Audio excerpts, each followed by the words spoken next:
We're doing this thing called Love Sounds Like a Plan. And today what we're going to do is, because a lot of relationships are supposed to be based on trust, but a lot of relationships are based on, I trust that I can tell you exactly this much and hide this much from you and you won't find out. And that in itself causes a failure of relationships. How about this? How about ask the tough questions? Question. Well, first of all, everybody, I'm the significant person that is going to be the other half of this podcast. My apologies for not introducing you. And secondly, she'll beat me tomorrow. I am happy to answer these questions on behalf of the feminine energy. And so, what is that, baby? One question I've always wondered, and hopefully I do get a straight answer about this. Why do women always feel the need to hide their sexual urges the way that they do? A woman will seduce you as plain as day, and then when you ask her what she's doing or make any hint or allusion to it, they seem very, very unaware of what they're doing. Why is that? That's gonna be a hard question for me, for one, because I'm a Gemini, and most of the time, if I'm after anybody, I'm blatantly outward about that. Now, I can't. It's a good thing this isn't on camera. You would have seen me. You'd be like, oh yeah, somebody's full of shit. Okay, so what do you mean by that? Which particular instance? Because I don't understand. Okay, so I'll explain something that happened just yesterday. Just yesterday, somebody was wearing something extremely, let's just say, provocative, and they were laying in a position that was extremely, let's just say, provocative. And a request was made of me to do something that I'm like, why would I be needed to do that? That's not even you don't need a person to do that. So I knew, based on the evidence in front of me, that attention, that was the only purpose of the thing, was attention. Hey, just give me some attention and you'll see something that'll make it, that'll make what I want to have happen, instead of just outright saying, hey, why that can't happen? Okay. Or, well, let's just go up into the morning. In the morning, there was that morning time? That might have been last night. No, I think that was this morning. It had something to do with cooking. You talking about enchiladas? When you asked me to it was what I was making yesterday. What did I cook yesterday? That was the fried fish. It was something specific you would ask me about that. But you didn't directly ask me. You brought up something that you were going to do. And I was like, no, I'll just do it then. Oh, I mean, you want to get some cigarettes up here. Yes, that's right. Because you said, I don't have any cigarettes. And you were telling me while I was in the middle of cooking. I knew exactly what it was, but at the same time, why you couldn't just say, hey, baby, can you go get me some cigarettes, please? Well, again, okay, so for one, on the other thing, sometimes women are, okay, we're just not like you guys, babe. So we don't outwardly think about sex in the way that you do, kind of. It's more like one of those, put yourself in this situation and see what happens energies versus I'm directly trying to do that. That sounds like premeditatively thinking about sex. Let me put myself in a situation where this man might want to have sex with me. Okay, so can I explain to you why? Let me tell you this though, because truthfully, women are prone to be wanted. You know that to be true, right? Of course. Okay, so we are not aggressive, right? So we're passive. But so how would somebody who's passive or something that's passive get an aggressor to notice it, right? By becoming prey. So it's that type of energy.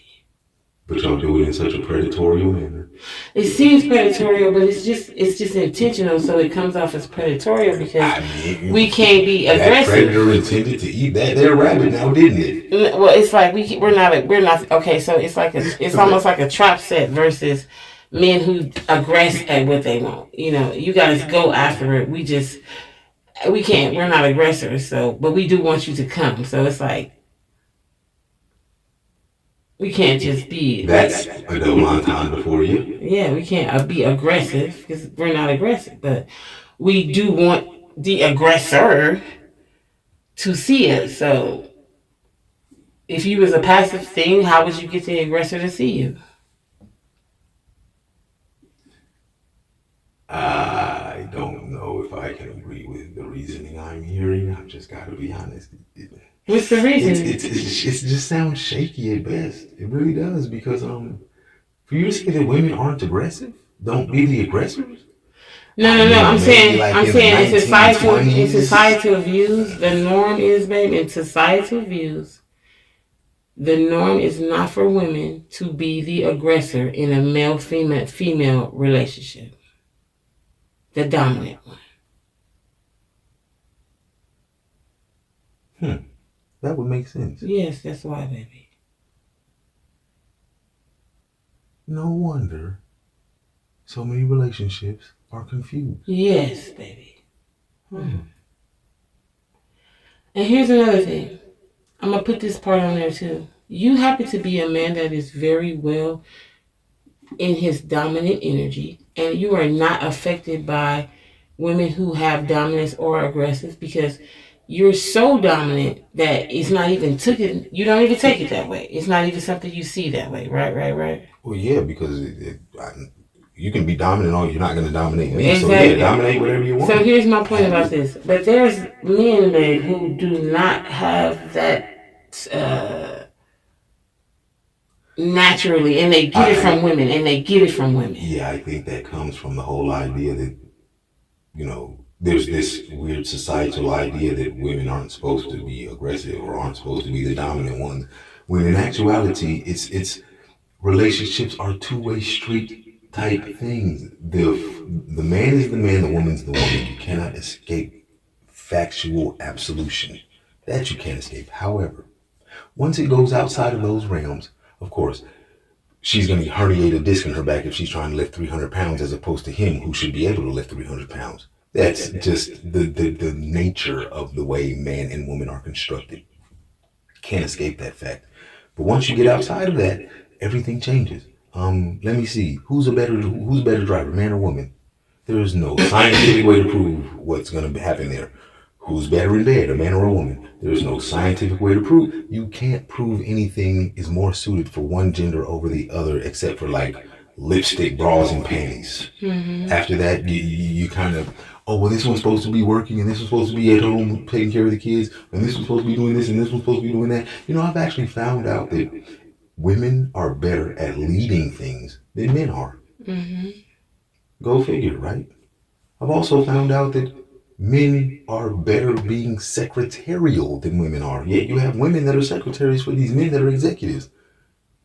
And not only that, women have less, this is just my opinion, less care when it comes to the overall of things. Like, okay, women are good motherly creatures. We do have the motherly instinct, but when it comes to humanity, women are not like in terms of how men are. We don't have the urge to open the door for a motherfucker or to help somebody carrying their bags to the damn car. If I see a woman holding the door open, let me phrase that. Let me fix that. If I was to happen to see a woman holding the door open for a man, and a man look at her and thank her and then walk through the door, you know what I'm going to do? Right. I'm going to pull that man right back on out of there and be like, hey, bruh, stand behind me while I hold this door open and say, man, I'm going ahead in there. I'm going to hold the door open for you. My mama would slap me in the back of the head from her grave if you didn't do that, or if I just went ahead and took this, because that's what a gentleman does. That's chivalry. It's not dead. Just want to let you know. So what you saying is that, are you saying that you would hold the door open for the guy? No, I would hold the door open for the woman, and then I would give the door to the guy as I walked in behind her. Okay, so let me explain to you. So let's talk about this. Today's world has transgenders. Some transgenders is trans men and some are trans women. And guess what? They go together. So let's talk about it. Now you have a trans woman and a trans man together. They get married. They're still a man Wait. and woman. Okay, so I just want to make sure I understand something. So the man is the trans, which means it used to be a woman. It used to be a man. So it's a woman. So the trans woman used to be a man and the trans man used to be a woman. Mm-hmm. So then why they didn't just not fuck up each other's sexual organs and take a bunch of pills and then just get together the way God had made them the first time? That's not how they were predicated individually before they came together. How would they not be predicated individually? One had a Y, one had an X, and then women was like, okay, well, let's just. And I'm about to get into that. So guess what's happening? Guess what happened? So in their relationship, when they get married, when they have a kid, the man carries the baby, and that's the woman. Wait, so somebody pushes a baby out in this situation, and it's gonna be the trans woman who's turned into a man. But where does the baby come out at? Well, the baby, she can have a C-section, and she can get artificially inseminated. That's how. But I thought they gave her hormones to turn her into a man. But she still got her fallopian tubes and all her eggs, and she can carry a baby. Man, that's not what the way, huh? So the man is now carrying. And sometimes I was speaking on a relationship where they didn't actually have a gender change. I'm speaking on where they didn't have a gender change. They just had a trans where they like. If that ain't a gender change, I don't know what the fuck is. They're not a transvestite. They're just a trans, meaning that they are transforming into that, but not actually being getting the actual surgeries. Oh, so because they're trans doesn't mean that they've actually went and had the surgery. No. I mean, you can't cut off a vagina. I don't know what they do. You sew it up and then they put Why would you sew up? Because that's their business. You're ruining God's greatest creation. We get to actually witness and experience.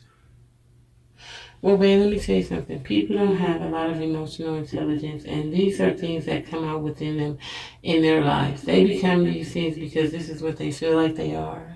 But this is what I don't understand, because only on the Homo sapien female does such a thing exist. This thing cleans itself regularly. This thing, once a month, when, the body is in the proper stasis that it's supposed to be, once a month, cleanses its entire system, not just it itself. It does that regularly with this fluid. The Bartholin's gland, the whole construct is a miracle in and of itself. But let's not even get into. I would love to get way deep in that, but let's not get too deep into that situation. Let's just talk about the biological miracle that is the universe inside of the woman.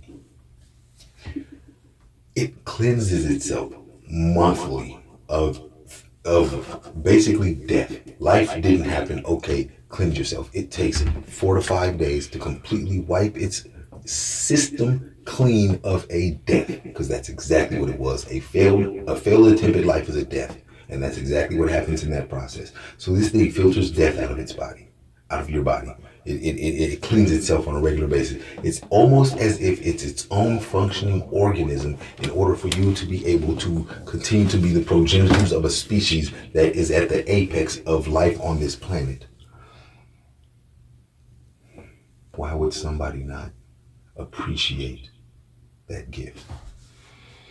Because it feels horrible. What about it feels horrible? The whole process. Oh. Cleansing ourselves of the dead body. But I mean, it's just, it comes with the territory. I have to say you're right, but babe, I'm going to tell you. I thought for so long it was just completely unfair that men don't have to go through it. But then you got to understand the level of impact we're not allowed to have. See, a lot of people think that 7 day every month thing is this horrible, horrible curse. And I don't completely disagree with them. I would hate to have such a thing. Please understand, as I advocate women and as I show you my reverence for women, understand I in no way, shape, or form want to be one. Oh no. I am quite fine in the skin that I have been placed in with the gender that I have been given by my creator. But as far as women are concerned, it's almost like you're privileged. You're the privileged part of society. You know, men of the right mindset. That's how a woman is going to be looked at. You're the privileged part of society. You don't have to open the door. You don't have to lift anything heavy. Technically, you don't really have to do much except,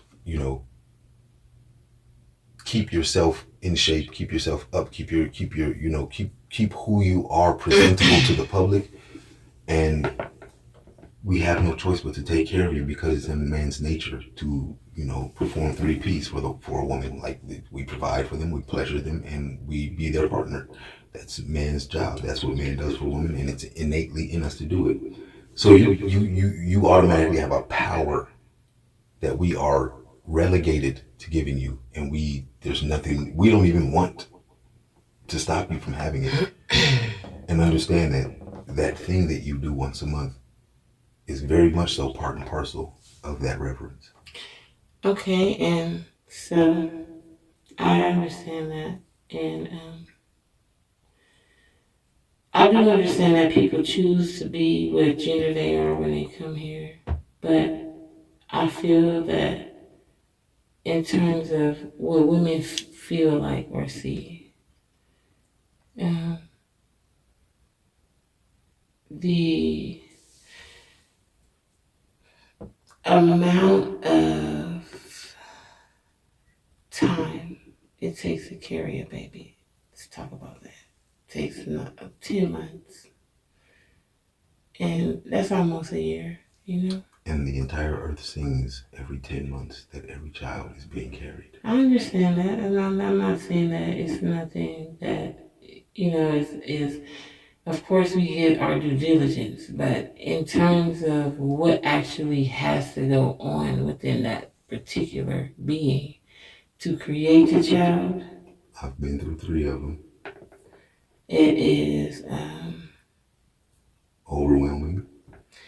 That's an understatement. Right. It's something that is, I would call it alienistic. I'll say alienistic because it's the only way to describe something. You know what's funnily synonymous with alienistic? Right. Inhumane. Yes, inhumane. Well, I mean, because it's not human, and that's why I call it alienistic, because it's a level of divinity that you're taking place in on a physical plane. And if you could ever understand what that may look like, then you would look at pregnancy. Well, what would divinity, what would actual magic look like on the earth? It would look like pregnancy, because you're seeing it in real time for 9 months. Unfortunately, we don't get to see anything. No. You see it because you see the woman's stomach grow and you see her give birth. That's an actuality that you're watching with your eyes. But see, I'm not talking about how it's done. I'm saying what you are allowed to physically perceive is magic. Because how does that happen? As far as I'm concerned, magic. And I'm not really calling it magic, but I'm going to tell you this. The level of life that creates pregnancy and creates giving birth is so big that I don't see how more women don't talk about this, but it makes me understand the validity of metaphysics, of spirit world, of the unseen, of things that we cannot explain. Because, nigga, If I had to guess why more women wouldn't talk about something like that, sounds like one of those secrets you're telling me that I'm probably not supposed to know. well, here's the thing. maybe I'm not. And maybe that's why the world don't talk about it. But I'm telling you right now that when you have something that you can speak to in your stomach without using words, that you are aware understands you, okay? That changes the trajectory of how you look at life. Every woman don't talk about this, but this is the very thing that gives us the importance to not go into such an egotistical / way of being in terms of war or land or all of these other things, because we are profoundly not able to forget about life in that manner, because we have to all be responsible for bringing it. So for us, hands down, just like Mother Earth, that's where Mother Earth and us see eye to eye. That's why when it's a full moon, we get our period. That's how we all synchronize, because we are the absolute responsibility for life itself. So nothing's bigger than that. Which explains why we have a primal energy about our husbands, about our kids, about our life, about our sustainability. Because in our heads, we just went through 9 months 5 times, 10 times, 12 times. For life could be here. So who the hell one of us would want to destroy it or harm it or let it go away? Because that's a lot of work, babe. I know, but it happens all the time, crazy enough as it sounds. I know. What was that one lady drove her kids into the lake? And then why you go through all that in the first place? You just that's how you know. That's how you know her mind was turned against her. That's how you know it's something wrong with their mind. Because if you gonna have a baby, it's just not something that you just do for fun, man. It's not something that you do. Oh yeah, let's just go have a baby because it just seems like a fun ride. No, I don't know. Well, actually, that's not what nowadays. That's not what's said. What it says is, "Let's go have a fun ride." Then 9 months later, a baby pops out because you. Yeah, fun on the ride. Either you didn't wear plastic, the plastic was misapplied, like something didn't go right in the situation, or you were just not paying enough attention, or you're like, some of these guys out here who aren't me. You pull out game whack. You just don't know how to pull out. Hey, what I say, America, listen, just best form of contraception. Man, when it gets to that certain point, pull it on out. I don't even want to have this conversation. And do something so simple as say, hey, where do you want this? I don't want to have this conversation. You'd be surprised at the answers you get, and there's a very high possibility that you'll fall even more in love with that woman because you'll find out how nasty she was. Okay, so anyway. Improve your pull-out game, my gentlemen. Improve your pull-out game. Okay, this is off topic. Anyways. Actually, this is all off topic, and since we only have 6.5 more minutes for this here podcast, I'm going to bust out how off topic she just got because this happens, and this will actually probably lead to the next discussion on our podcast of love. Sounds like a plan. I wonder how my first initial question never received an answer, and yet we went all the way into pregnancy. It did receive an answer. I told you. I said women are just passive, babe. And we are not the aggressors. And in society, we're not the dominators, so we can't just put on the pants. You somehow if we want to have sex with you, what you want us to say, hey, come over here and give us some of that penis right now.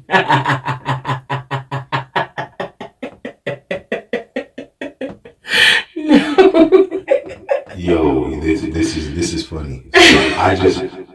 You know how you learn something new every day? I just learned a new definition for the term passive.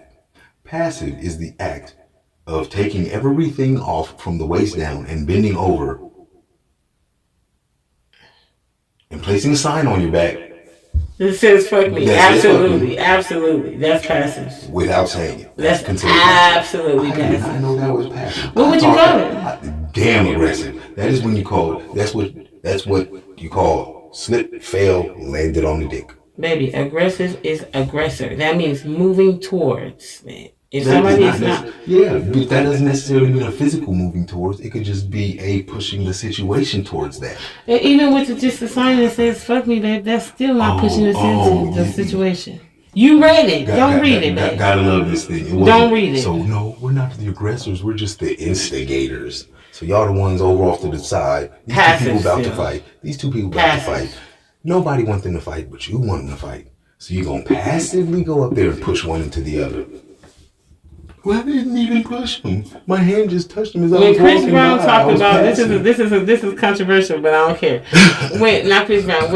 When Chris Rock talked about Jada, and this nigga Will went on that stage and slapped him, what made him do that?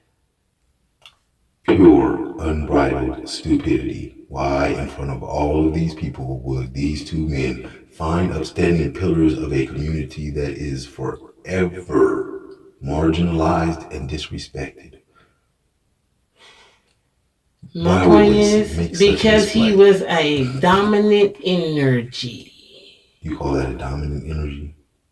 That looked pretty bitch made if you ask me. Hey, Will, you gonna disagree with it all you want? I don't care, buddy. That was bitch made. You open hand slapped the man because he was doing his job. I don't know how you don't understand that. I get it. That was your wife. He was not in any way making her a dishonorable woman with any of his statements. He was talking about a well-known thing that she has.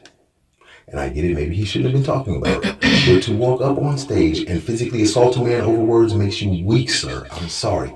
Those are only moving molecules in the air. Might make somebody laugh. I watched the video, baby, and I seen him look at Jada before he went on the stage, and she was embarrassed / whatever the fuck she was. But she had a reaction that caused him to react. Okay, so then let's just tell it like it is. So she wants to be embarrassed about that, but she don't want to be embarrassed about the fact that she be up in P. Diddy freak-offs? That's neither here nor there. This is about the energy that was taking place when that situation happened. I'm not to say that Will was right for slapping him, but my point is, this is the energy that happens between male and female energy. If it was a girl, he wouldn't have went up there and slapped the girl if she talked about her. No, because Jay would have probably handled that bitch before we even got to that point. That's how I'm speaking on gender-related type situations, and this is what that was about. Like, yeah, Chris Rock just made a dumbass joke. It didn't really take for Will to slap him, but when he looked at Jada, she had a reaction, and he reacted from her reaction. I seen him. He didn't really react. He laughed low key when he said the joke at first. I did see that. Oh God! Even Mo bitch made of a move. No, but then he looked at her, his girl, the one he's supposed to love, and she looked like she was finna cry or some shit. Actually, she rolled her eyes like, "Go hit this nigga." That's what it looked like. It looked like she put the hit out. My point is, my nigga, it was her reaction that caused him to react, not his own. So you gonna let somebody's reaction dictate that you gonna make a public fool and set black people back for a while? It's not somebody, it was his wife, somebody who he cared about. It's his wife. But at no point in time was she actually disrespected. To her, she was. She wasn't. No. That is not. You go look at the face she made. That is not the face of somebody who was disrespected. I read the whole story about how the fact that he said that, and she has this alopecia. It was embarrassing to her because she has alopecia, and it really hurt her feelings. And I read a whole article about it. Okay. So she did have something about it because she's a star, and they want to be perfect to the public's eyes. Yeah, women is like that, babe. And all this explanation is licensed for two black men to get into a physical altercation. I'm not saying that. I'm just especially saying. In front of. I'm just saying Will was just being a man and caring about his girl's emotions at the time and wasn't thinking about the actual actions of what he was doing. But look at how much backlash it caused to all happen. Instead of pulling Chris Rock to the side later on and be like, bruh. But that's like you being mad at the male nature. You think that's the male nature? To openly, outwardly slap a man when he's actually done actual dishonor? That is not manly. But your wife, so you saying if you had a wife in this situation, you would have just let him talk about her? If it's something like that, I'm not gonna mind it because that's his job, and I'm gonna tell her that's his job. Don't get too mad at me, but What if it's something that's offensive? That's the thing. It depends on what it is. If it's the alopecia thing like it was, and I'll put myself in Will Smith's shoes with my values. I don't say anything to him at the time. I will talk to her and be like, "Oh yeah, don't worry. He gonna know. He gonna know. It's not like I'm gonna let this shit slide. I'm not letting this slide. I want you to understand that first." But also understand that's the man's job. He's got to make people laugh. He's got to pick a topic. I wish he hadn't picked you, but he did. But we look, lights, cameras. Come on, what does this look like? We're not gonna make this a thing here. Besides, we're two black men. We're not gonna make this a thing to be public. But I'm gonna make sure nothing comes out this motherfucker's mouth about you again. Then I'm gonna go see him in the back with nobody around, with nothing to prove. Egos be damned, bruh. You done worked with my wife before. We all good people here. Can you please stop bringing up that thing on stage? Find some other material. I don't want to have this discussion with you again about this situation. If I have to have this discussion with you again, it won't be words, my brother. That way you set the precedent. Okay, so what if it was his mother? I don't see why that should change the situation. Because I'm speaking on the fact